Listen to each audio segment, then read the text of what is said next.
Bismillahirrahmanirrahim. Assalamualaikum warahmatullahi wabarakatuh. Yang saya hormati dosen mata kuliah Toksikologi Lingkungan dan teman-teman yang saya banggakan. Puji syukur kehadirat Allah SWT yang telah memberikan kita rahmat dan karunia-Nya, kita bisa mengikuti mata kuliah Toksikologi Lingkungan semester ini.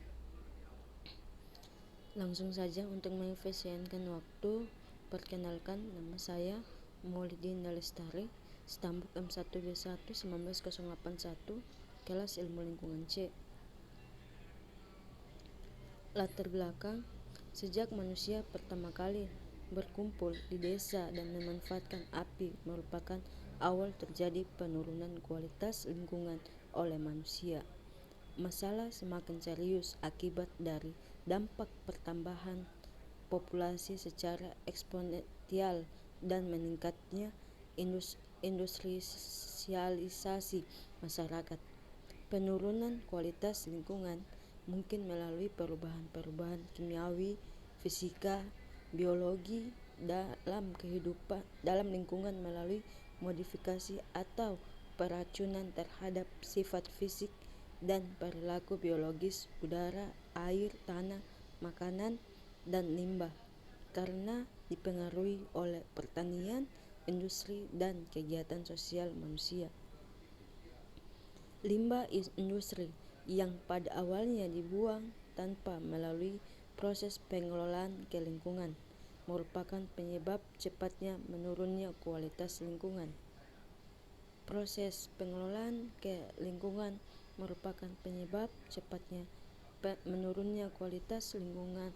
Rachel Carson sekitar tahun 1962 menerbitkan buku yang berjudul Silent Spring.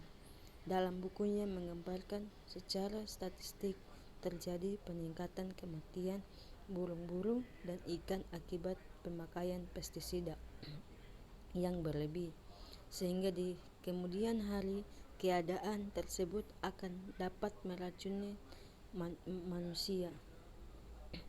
Masalah-masalah yang menantang toksikologi lingkungan adalah tugas yang rumit dalam pencirian akibat dari pengaruh terhadap individu, organisme dalam lingkungan, dan sebaliknya disebabkan pengaruh perubahan ekologis yang dialami oleh individu. Pembahasan: menurut Undang-Undang Nomor 23 Tahun 1997 tentang pengelolaan lingkungan hidup, yang dimaksud dengan pencemaran lingkungan hidup adalah masukannya makhluk hidup, zat, energi, dan atau komponen lain ke dalam lingkungan hidup oleh kegiatan manusia sehingga kualitas turun sampai ke tingkat tertentu yang menyebabkan lingkungan hidup tidak dapat berfungsi sesuai dengan peruntukannya. Pergerakan udara juga mungkin meningkatkan penguapan air sehingga bersamaan dengan peningkatan temperatur senyawa-senyawa yang tidak menguap akan ikut menguap bersama uap air. Contoh yang paling terkenal pada kasus ini adalah penggaraman tanah, taman pertanian.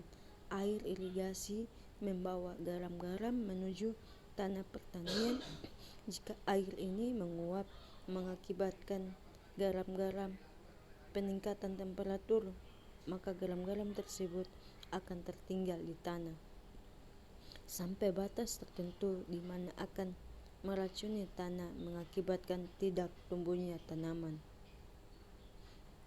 Salah satu konsekuensi dari pelepasan dan penyebaran substansi pencemar di lingkungan adalah penangkapan, uptake, dan penimbunan oleh makhluk hidup mengikuti alur rantai makanan. Penangkapan substansi pencemar sebagai besar melalui proses difusi pasif di mana lipofilitas zat kimia memegang peranan penting pada proses ini. Pengambilan dan retensi pencemar oleh makhluk hidup mengakibatkan peningkatan konsentrasi penumpukan yang dapat memiliki pengaruh yang merugikan. Sebagai contoh, pada saat pelepasan unsur hara makanan tumbuhan dilepas ke jalur perairan, menyebabkan pertambahan jumlah tumbuhan yang ada dan seringkali diikuti dengan peningkatan jumlah ikan.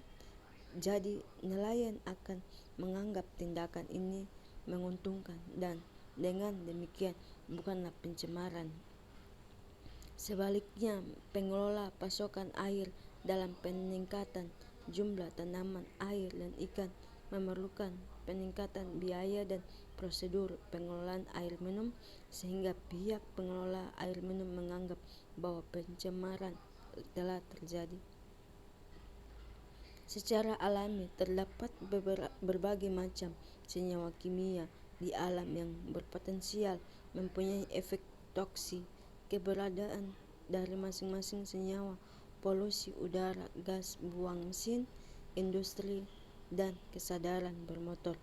Pada temperatur normal, gas nitrogen dan oksigen yang mengisi sebagian besar udara atmosfer tidak bereaksi satu sama lain. Sebagian besar masalah pencemaran udara berhubungan dengan oksidasi nitrogen dan nitrogen. Oksida timbul akibat radiasi ultraviolet dari sinar matahari yang dapat menyebabkan mereka bereaksi dengan gas hidrokarbon di udara, akan berinteraksi satu sama lainnya menghasilkan senyawa peroksidakil nitrat yang mempunyai toksisitas jauh lebih tinggi dari zat prekursornya. Pencemaran udara umumnya dapat diartikan sebagai udara yang mengandung satu atau lebih bahan kimia dalam konsentrasi yang cukup tinggi untuk dapat menyebabkan gangguan atau bahaya terhadap manusia, binatang, tumbuh-tumbuhan, dan harta benda. Polutan udara dapat dikelompokkan ke dalam kelompok, yaitu polutan udara primer dan polusi udara sekunder.